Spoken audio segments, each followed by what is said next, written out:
Bien, buenas tardes. Pues vamos a continuar con lo que nos habíamos quedado el día lunes, que habíamos visto lo de los genéricos. No me acuerdo. Ustedes leyeron ahora el artículo que les puse en Perusal. Entonces, vamos a ver. Karen Escobar.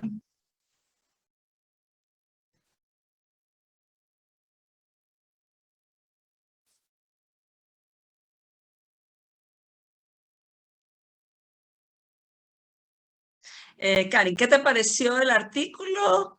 ¿Te aclaró algunos conceptos? ¿O cuál es tu impresión del artículo?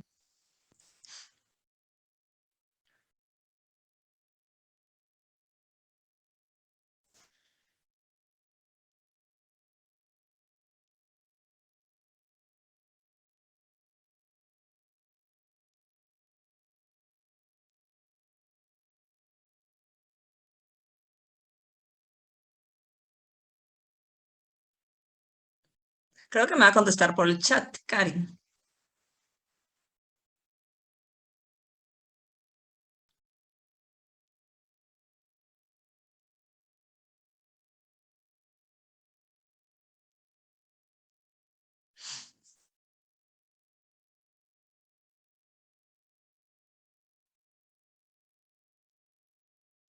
Karen me escribe que le pareció muy importante ya que habla de la bioequivalencia en medicamentos. Valesca. Valesca Díaz. Ya, Buenas tardes, ¿cómo estás? bien, gracias. Como me está diciendo Karen, que es muy importante ya que me habla de la bioequivalencia en medicamentos. Cuando hablamos de bioequivalencia, ¿a qué nos estamos refiriendo? Como dice bioequivalencia en medicamentos, ¿cuándo vamos a, a so- a- ¿qué? A necesitar la bioequivalencia? Sí, yo entendí que la bioequivalencia es como la comparación de la Ajá. biodisponibilidad de los, por ejemplo, del medicamento multifuente sí, del multifuente con el medicamento de referencia, que sería el innovador. Sí, Y es verdad. Ajá. esta Y comparación se hace para ver si es aceptable. Entonces, para que sea aceptable, recuerdo que tenía que tener una confianza del 90%. ya. ¿Y en qué momento voy a decir yo que es aceptable? O sea, ¿por qué voy a decir que es aceptable? O sea, ¿aceptable en qué sentido? O sea, porque por ejemplo, su biodisponibilidad Ajá. es igual, ajá, de los dos, de referencia con con el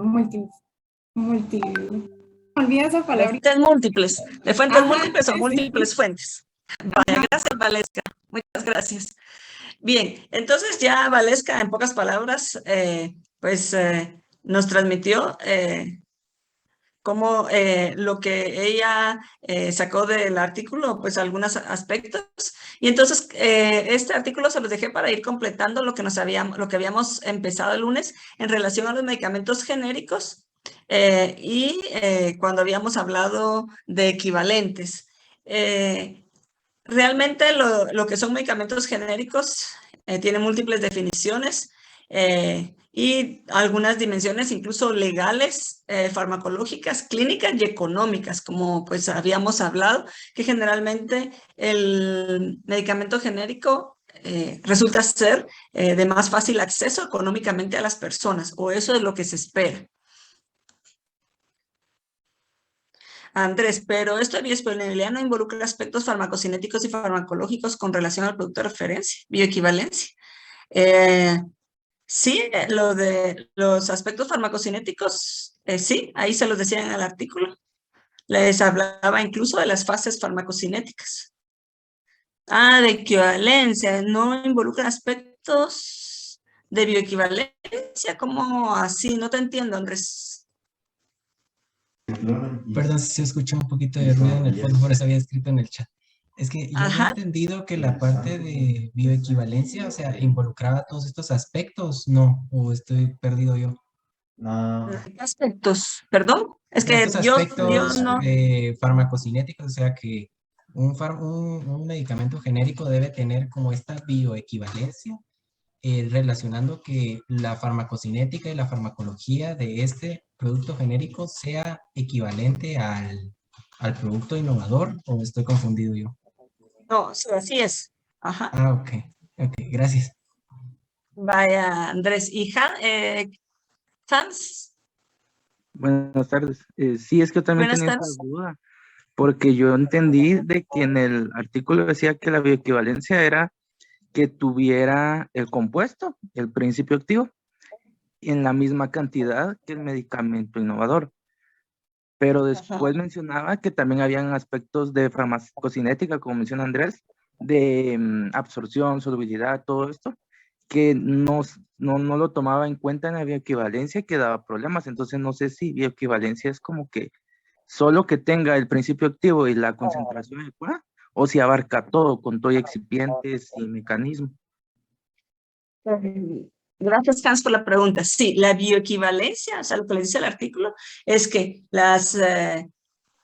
se va a decir que dos medicamentos o dos formulaciones, ¿verdad? Ahí les pongo yo el dibujito, ¿verdad? De las dos capsulitas, uno innovador y el otro genérico. Entonces, vamos a decir que estas dos son equivalentes cuando producen el mismo efecto terapéutico y farmacocinéticamente son similares, o sea que hay una absorción, hay una distribución, el medicamento tiene una respuesta clínica. Lo que dice es que para que sean equivalentes terapéuticos, yo sí necesito además determinar concentraciones séricas, o sea, de concentraciones en el suero, y para ello yo debo, ahí tengo que ver aspectos de farmacodinamia que pues van a ver, vamos a verlo más adelante, esos conceptos. Entonces, un medicamento bioequivalente sí debe tener parámetros farmacocinéticos similares, pero lo que no me está garantizando es que sean equivalentes terapéuticos, a menos de que yo demuestre que las concentraciones séricas alcanzadas por este medicamento son pues bastante parecidas, porque iguales va a ser difícil, pero sí bastantes parecidas. Entonces, el bioequivalente no es solamente que yo tenga el compuesto, por ejemplo, que fuera Tylenol, que fue el innovador, que es acetaminofén, 500 miligramos, pero yo tengo aquí Panadol, digamos aquí en Guatemala, que es acetaminofén, 500 miligramos. Entonces, son dos, uno es el innovador, el otro va a ser el medicamento de fuentes múltiples o genérico. Y yo sé que los dos tienen 500 miligramos de acetaminofén y lo que me va a cambiar es la fórmula. Para que yo pueda decir que son bioequivalentes, yo tengo que demostrar con estudios que ese compuesto, genérico o de fuentes múltiples, tiene aspectos de farmacocinética similares, o sea, está cumpliendo con esas fases farmacocinéticas. Ahí sí son bioequivalentes. Que yo tenga el acetaminofén de 500 y el Tylenol de 500 y solo así, porque yo tengo el principio activo y la molécula es igual y la concentración es igual, yo no digo que son bioequivalentes hasta que yo no demuestre que las fases farmacocinéticas son similares. Aparte es que sean equivalentes terapéuticos. Eso es lo que les dice el artículo. Espero que te haya resuelto tu duda, Hans. Entonces, el último día... entonces, por eso es que, digamos, en esta diapositiva les pongo que un medicamento genérico es aquel que no es producido por el laboratorio innovador que desarrolló el principio activo, pues el que investigó, lo desarrolló y lo sacó por primera vez en el mercado, sino que es aquel que es elaborado una vez vencida la patente del medicamento siempre que cumpla todas las condiciones de calidad y bioequivalencia. Entonces, ahí es cuando yo llamo que alguno es genérico. Por eso mismo también se llama medicamento fuente, ¿verdad? ¿A cuál se le llama medicamento fuente? Nicole Fernanda. Al medicamento genérico. La verdad que no tanto como medicamento fuente, sino de, como decimos, medicamento de múltiples fuentes. Entonces, yo les iba a preguntar ahorita a alguien el último día, me preguntó que por qué no se utilizaba, por qué es que se había cambiado el genérico o por qué no era tan adecuado el nombre genérico. Según la OMS, como ustedes ven, desde 1996, es que la OMS propone que no se diga genérico, sino que se hable de medicamento de múltiples fuentes, medicamento competidor, medicamento similar, multiorigen, intercambiable, en el caso que se demuestre la intercambiabilidad, más que genérico. Sí, multifuente, ajá. Entonces, según el artículo que ustedes leyeron, ¿a cuál se le va a denominar genérico?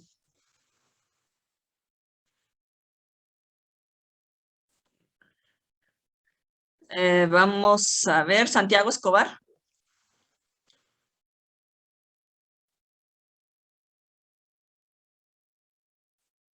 ¿A qué producto es más adecuado decirle genérico? ¿Santiago? El que es bioequivalente con el medicamento de referencia. Exactamente. Cuando aquel producto que demuestre su bioequivalencia es más adecuado llamarle genérico. Por eso es que, de acuerdo a lo que pues me preguntaban el lunes pasado, ¿por qué es que la OMS decidió ponerles de fuentes múltiples o múltiples fuentes? O como les digo, medicamento similar o multiorigen, que se les puede llamar, es porque como no todos demuestran la bioequivalencia, porque no en todos los países todavía se exige que se demuestre esa bioequivalencia.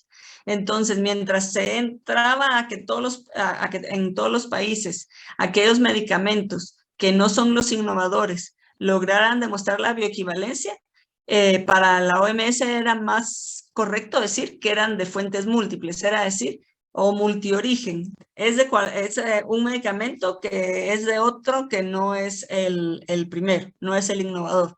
Entonces, genérico lo quiere dejar reservado la OMS para aquel medicamento que demostró bioequivalencia. Sin embargo, sabemos pues que ha sido difícil y no en todos los países se cumple, y la palabra genérica es como está más, la gente está más acostumbrada a usarlo. Se complica un poco más decir los otros. Y entonces, pues todavía mencionamos mucho el genérico, aunque no todos han demostrado bioequivalencia en todos los casos.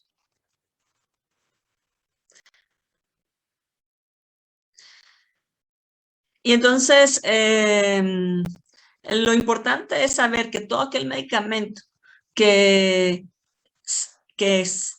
nace, diríamos, o que se formula y que sale al mercado después de que se venció la patente, el innovador es aquel que es el medicamento que puede ser llamado genérico, multiorigen, fuentes múltiples, multifuente, similar, copia, ¿verdad? Entonces, ustedes ya leyeron en el artículo, que me pareció que era un artículo corto y que aclaraba bastante los conceptos, a qué se refiere la bioequivalencia. Y no es más que, como me decía Valesca, el comparar al medicamento que yo voy a formular con respecto al que fue el primero, el innovador, y que demostró con sus estudios que era un compuesto que tenía una acción biológica, una acción farmacológica, y que era un compuesto eficaz y seguro. Realmente fue en el momento que estos laboratorios que se dedican a la investigación y diseño de nuevos medicamentos, empezaron a hacer estos estudios para demostrar que su producto se podía utilizar como medicamento. Sin embargo, cuando comienzan a salir las copias una vez que la patente se vence, entonces estos otros medicamentos también tienen que demostrar que su medicamento, no solo utilizando el mismo principio activo, sino la formulación que ellos utilizaron, tiene también una respuesta biológica y que generalmente pues se sabe que es seguro y eficaz el principio activo porque eso ya lo demostró el innovador, pero que lo que se formuló cumple con muchas del efecto terapéutico que presenta el innovador. Entonces, pues eso es la bioequivalencia. ¿Y cómo se demuestra la bioequivalencia? Pues ya ustedes lo leyeron, es cuando dos medicamentos tienen una idéntica o pues una muy, ya nos dijo Valesca también el porcentaje que se acepta como todas estas, en todas estas pruebas que se realizan con los medicamentos y todos estos ensayos, pues tiene siempre un componente estadístico en donde hay ciertas márgenes de tolerancia. Y entonces cuando se tiene una idéntica o muy similar biodisponibilidad, yo digo que dos medicamentos son bioequivalentes.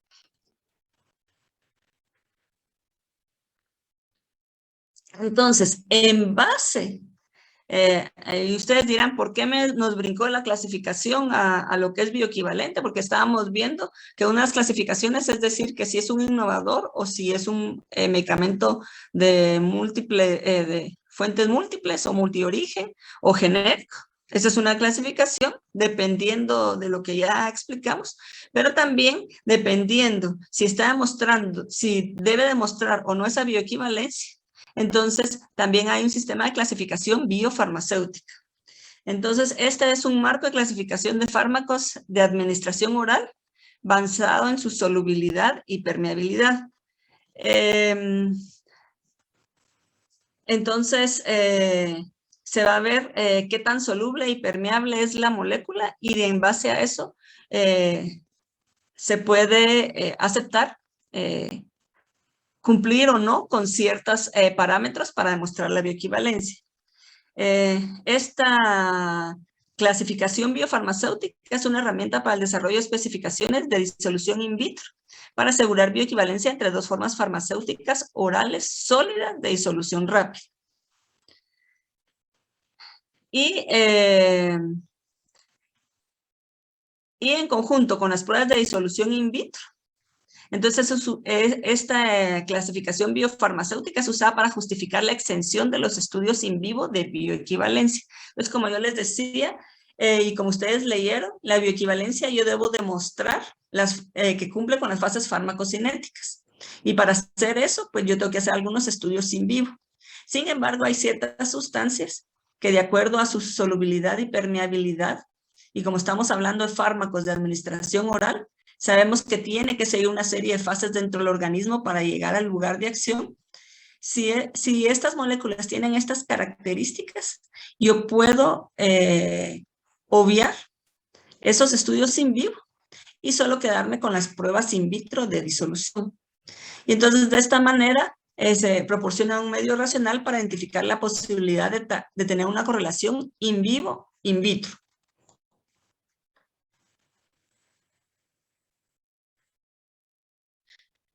Y eso es lo que ha pasado en Guatemala. En Guatemala todavía, como yo les decía, incluso no tenemos clasificado que los medicamentos puedan ser intercambiables, pero ni tampoco se les exige demostrar la bioequivalencia con estudios in vivo a todos los medicamentos, sino que todos aquellos que tengan una buena solubilidad y permeabilidad,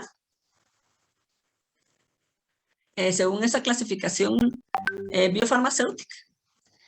Entonces, yo puedo tener una exención de esos estudios in vivo y solo demostrando los ensayos de disolución de que cumplen, entonces yo puedo obviar esos estudios de manera que los laboratorios no gastan tanto ni invierten para hacer esos análisis en vivo. Entonces, según esta clasificación, tenemos la clase 1, que es aquellas moléculas que tienen alta solubilidad y alta permeabilidad. Acuérdense, estamos hablando del principio activo, que es el que nos interesa que llegue al lugar de acción.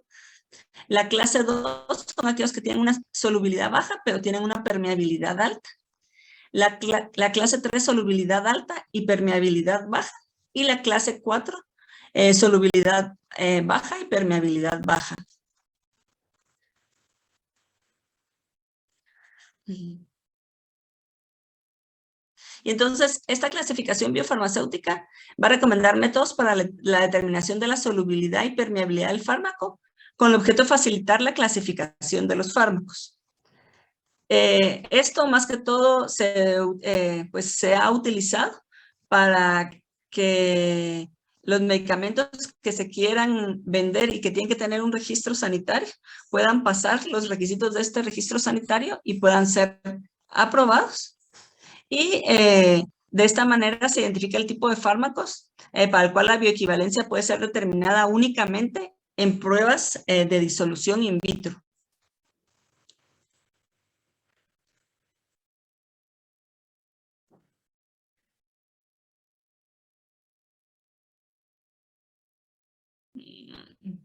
Vamos a ver, les quería compartir algo más.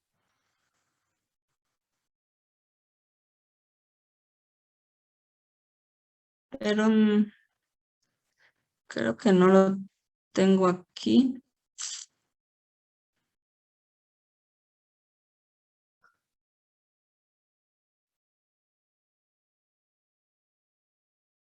Janice tiene una pregunta, licenciada.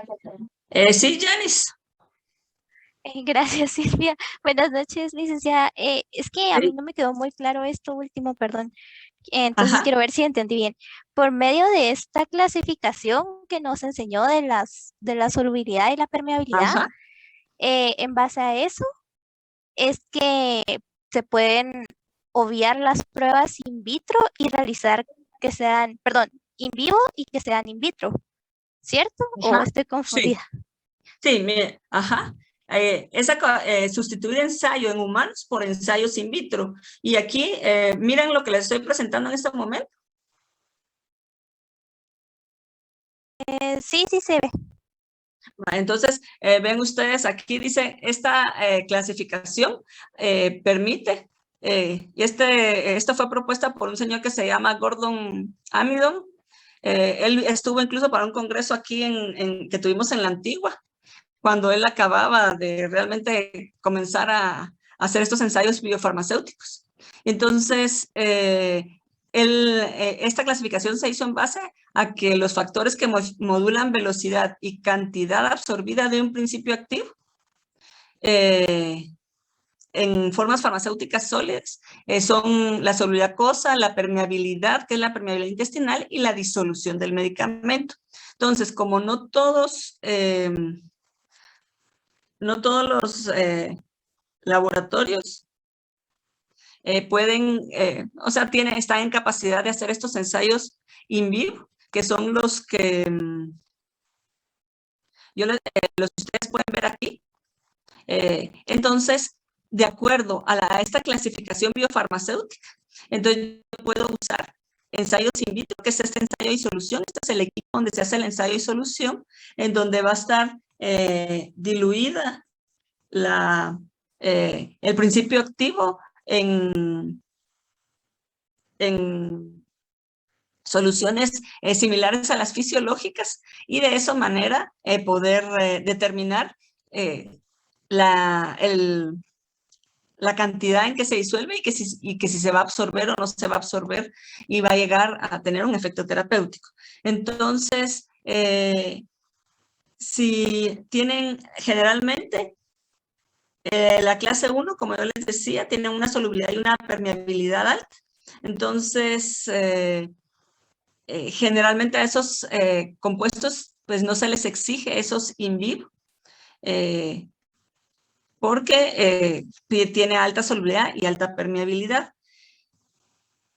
Cuando se tiene alta permeabilidad y baja solubilidad como en clase 2, también se hacen los ensayos de disolución in vitro.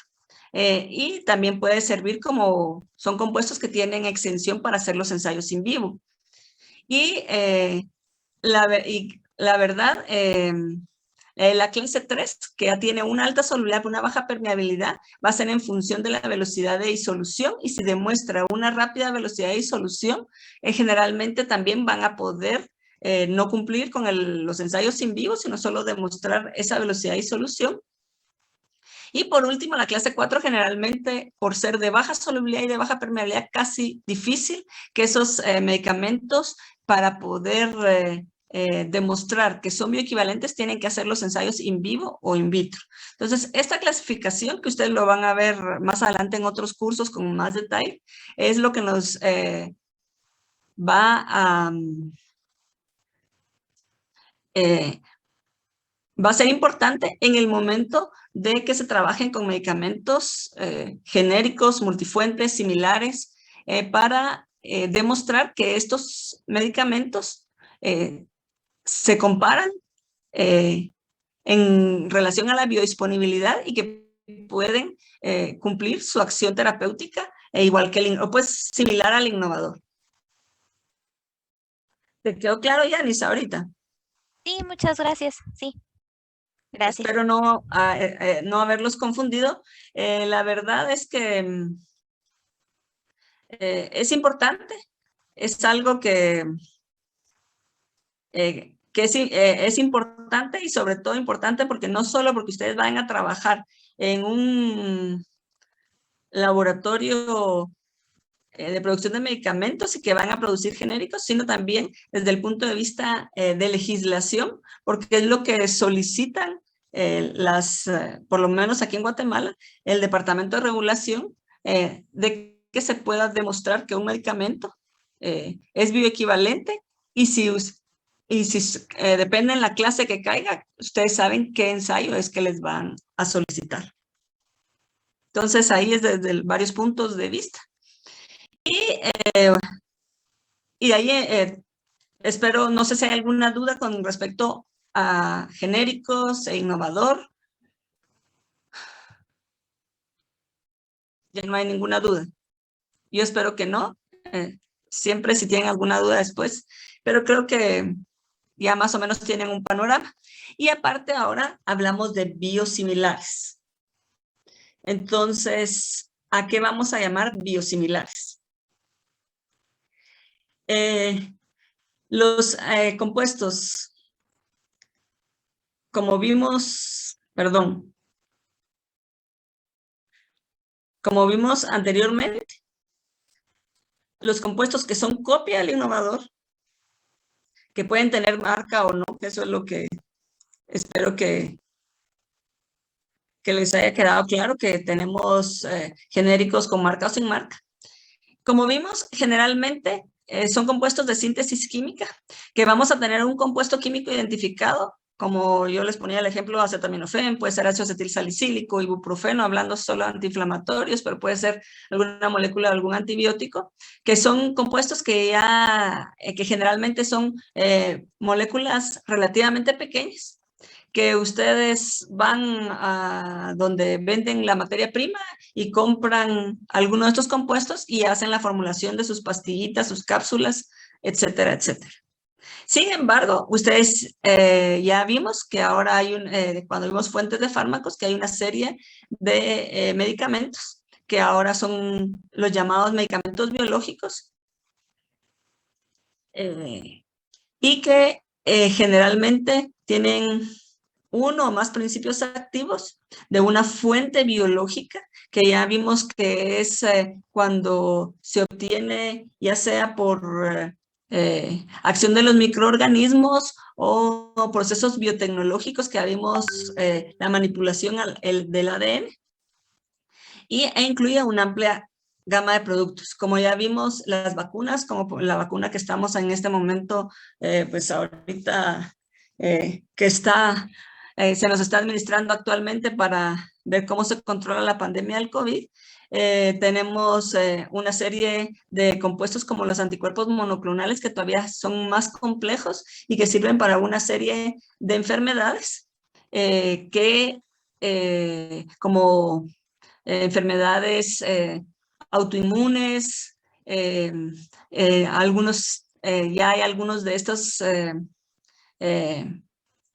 para algunos cánceres, o que son proteínas recombinantes. Estas generalmente, pues ya vimos que como son moléculas de proteína, son muchísimo más complejas, no son moléculas pequeñas, y hace que los compuestos, como yo les decía, no puedo ir a una droguería y decir, ay, mire, yo quiero tal proteína que ya se está vendiendo como un producto biológico y que yo voy a replicar el medicamento. Se vuelve más complicado. Y, por ejemplo, aquí tenemos la comparación del ibuprofeno con respecto a un anticuerpo monoclonal. Son estructuras muy grandes y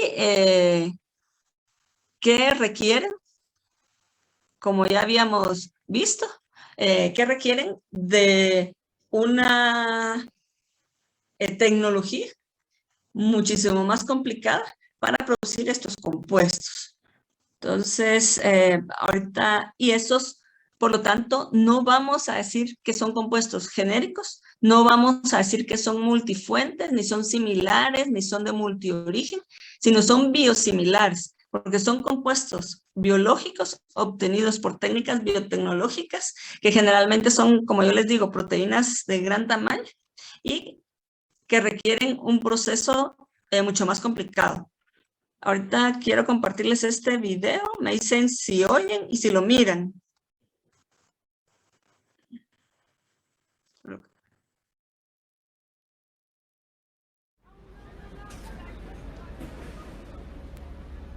Sí se mira y sí se escucha. Sí, todo bien. Vale.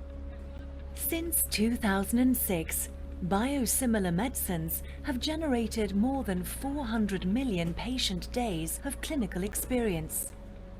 Healthcare professionals and patients can be confident that authorized biosimilar medicines have been demonstrated to be of high quality and as safe and efficacious as their reference product. So what are biosimilar medicines?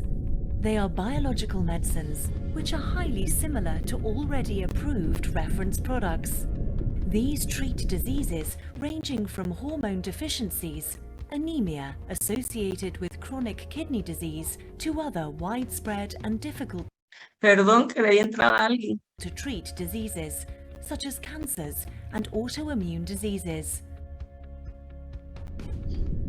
Biosimilar medicines, like all biological medicines, are made up of proteins and are far more complex than well-known chemically synthesized medicines, and are made using living organisms.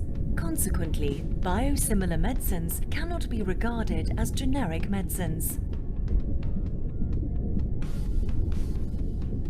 The basic scientific principle of biosimilar medicines development is comparability, which is a concept that has been used for many years by authorities to evaluate manufacturing changes in biological medicines.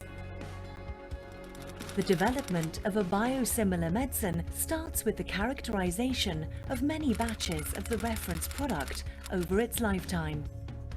No two batches of biological medicines are identical. Variability is a normal feature of proteins. The information obtained from these analyses defines the target ranges for the biosimilar medicine development. The next phase is the development of the manufacturing process, which produces a highly similar molecule. State-of-the-art biological development technologies and highly sensitive analytical tools are used to systematically engineer and test a biosimilar molecule which matches the inherent variability of the reference molecule.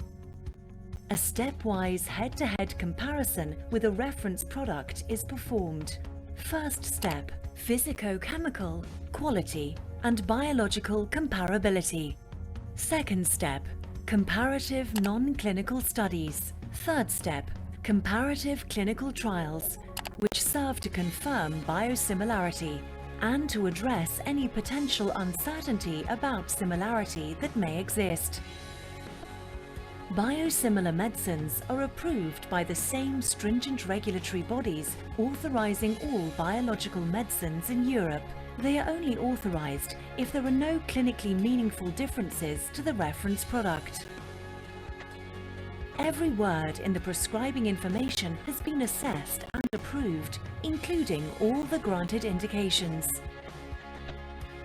Healthcare professionals and patients can therefore be confident that all biosimilar medicines are developed and approved according to the highest European quality, efficacy, and safety standards. Ya vieron entonces qué son los medicamentos biosimilares. Y ustedes ven que en este caso, por eso es que se les está llamando diferente, porque porque realmente al que vaya a producir un medicamento biosimilar tiene que seguir prácticamente una producción muy similar a la que saca el innovador cuando hace su producto biológico. Lo único es que pues ya tiene, como diríamos, alguna idea de cuáles son aquellos que van a ser útiles para determinada enfermedad. Sin embargo, así como está mostrado aquí, los laboratorios que se dediquen a hacer biosimilares también tienen que hacer ensayos clínicos que demuestren que ese medicamento les sirve, que lo que ellos están produciendo sirve para, tiene un efecto terapéutico.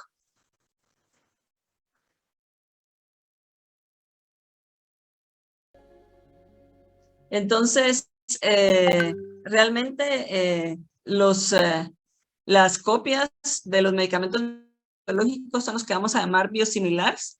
Son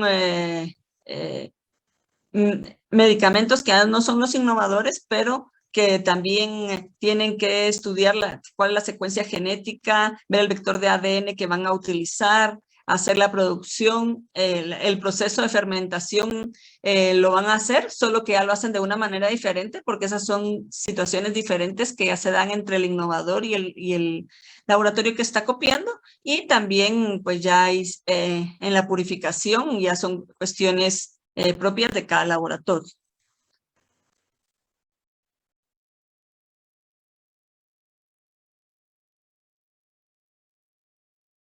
Y bueno, creo que ya con el video les quedó bastante claro qué son los medicamentos biosimilares.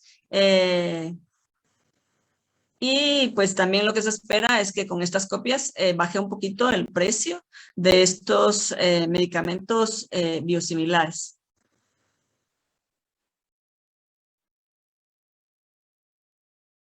Entonces, para que no se van a confundir, los medicamentos multifuentes, multiorigen, son todos aquellos que son copias de los innovadores cuando se termina la patente, y que son de moléculas químicas, ya sean sintéticas o semisintéticas, pero que hay un compuesto ya identificado que es el que se usa como principio activo, o varios compuestos. Y los biosimilares pues son copias de los biológicos también, siempre que ya haya terminado la patente, y que definitivamente para Guatemala todavía es un poquito más complicado la forma en que vayan a ir aprobando los biosimilares que estén en el mercado. Casi seguro aquí en Guatemala prácticamente solo se están guiando de dónde han sido aprobados esos biosimilares y la literatura que traen, pero ensayos clínicos aquí en Guatemala que se utilicen para probar esos biosimilares todavía pues no se hace.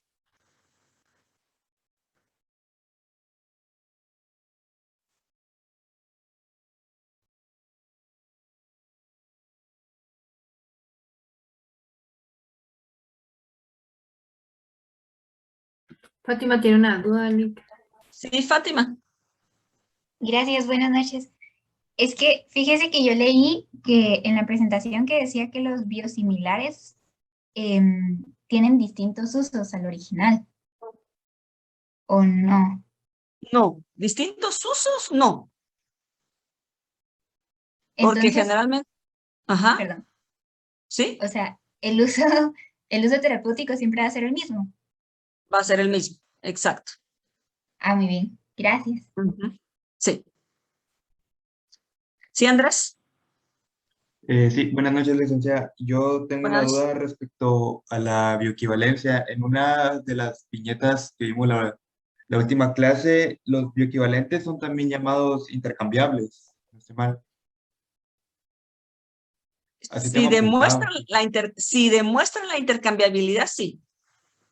Entonces, me da duda porque como en esa viñeta que decía bioequivalentes o intercambiables, la definición dicen que son sustituidos a los innovadores porque se demuestran que en laboratorios autorizados que son efectivamente intercambiables, pero no entiendo a qué se refiere eso de efectivamente intercambiables.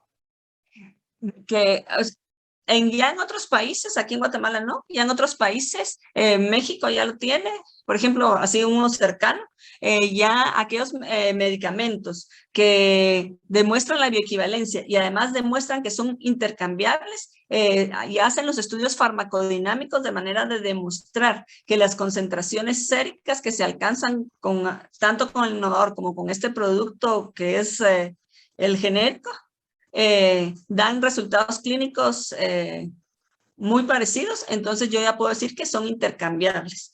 Entonces, hace unos años vino un mexicano que nos dio una conferencia y dice que al principio, cuando comenzó México a exigir que demostraran la intercambiabilidad, los laboratorios nacionales decían, no, pero que eso va a subirnos los costos, porque ya tienen que hacer estudios farmacodinámicos que sí ya son ensayos clínicos y que nos van a subir los costos y que va a salir muy caro y que ya no lo vamos a poder dar tan barato como se supone que los genéricos son más baratos.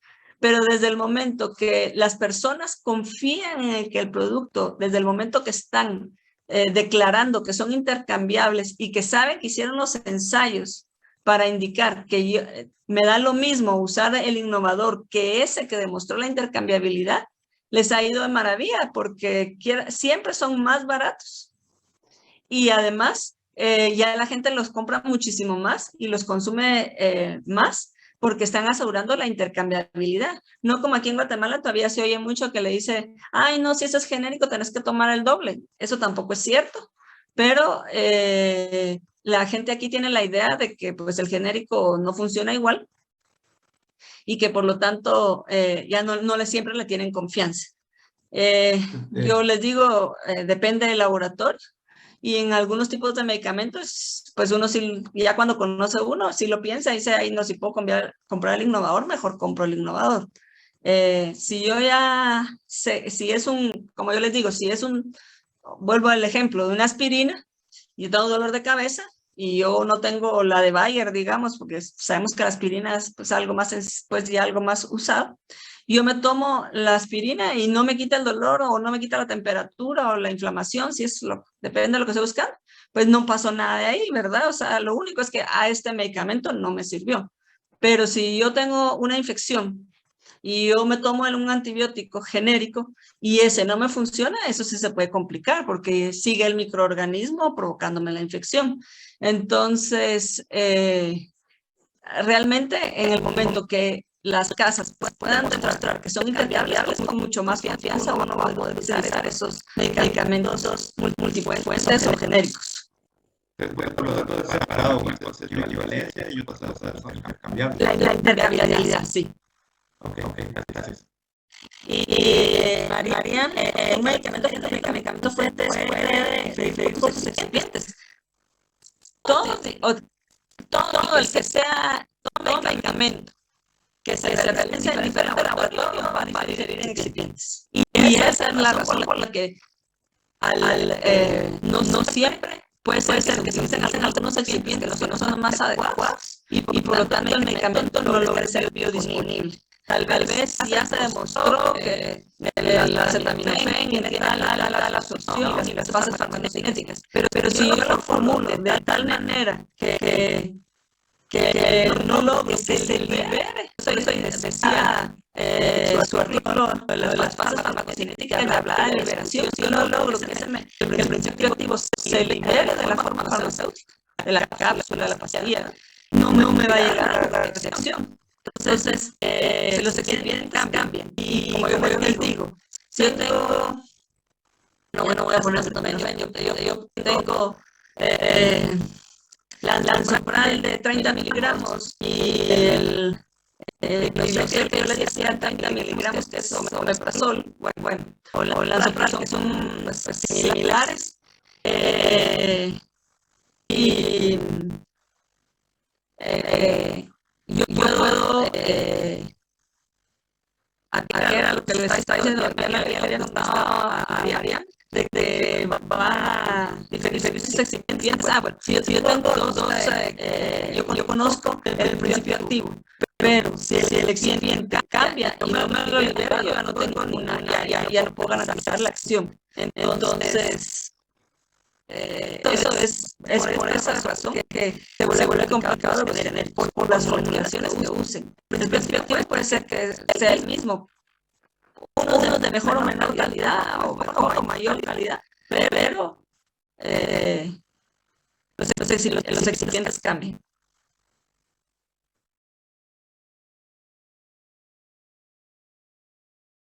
No te entiendo la pregunta, Celeste. Los genéricos pueden limpiar el lugar afectado para no tener esos estudios intercambiabilidad, bueno, la intercambiabilidad, afectar otro lugar.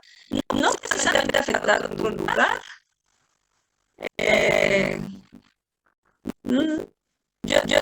Bueno, la verdad que ahí no te entiendo mucho, Celeste, lo de afectar otro lugar, pero generalmente el problema más grande que se ve en medicamentos que no tengan una formulación adecuada es que no van a tener la misma acción biológica. Las patentes son de 20 años, 20 años aquí en Guatemala, y en muchas partes del mundo son 20 años, y aquí en Guatemala todavía hay 5 años de prueba. Como les decía, prácticamente son 25 años de patentes de los medicamentos innovadores. Entonces pasan bastantes años antes de que puedan salir las copias. ¿No hace alguna otra pregunta? No. Yo solo tengo una duda, pero Sí, bueno, me dice que tal vez sí es así, pero quiero estar segura. Si un medicamento multifuente logra demostrar que es bioequivalente a uno pues innovador, sí es clasificado como genérico. ¿Cómo me dijiste que si un multifuente?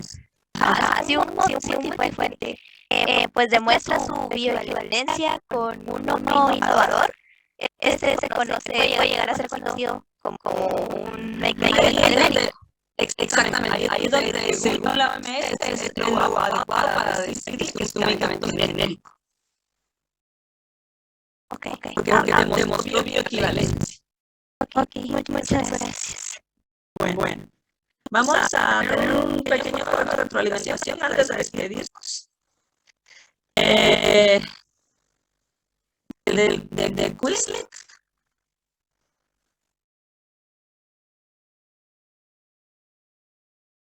Vamos a ver dónde está.